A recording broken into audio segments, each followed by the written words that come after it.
Fluent coffee இப்ப சொல்ல பாருங்க.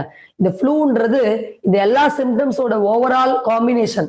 ஃப்ளூ இருந்தா சளி இருக்கும், காஃப் இருக்கும், பிரீத்திங் டிஃபிகல்ட்டி இருக்கும், அப்புறம் நுரையீரல்ல பெயின் கூட சில பேருக்கு ஃபீல் ஆகும், டிசீனஸ் ப்ராப்ளம், வீக்னஸ், அனிமிக்கா இருக்கிறது.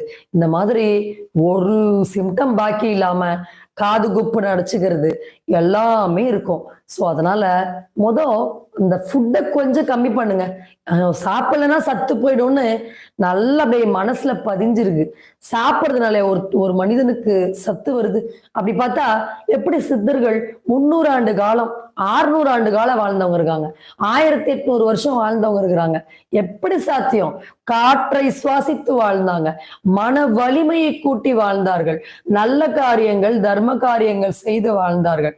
அப்ப நாம அதிகமான இந்த மாதிரி உணவு மேல ஒரு விதமான என்ன சொல்லலாம், இந்த சளி பிரச்சனை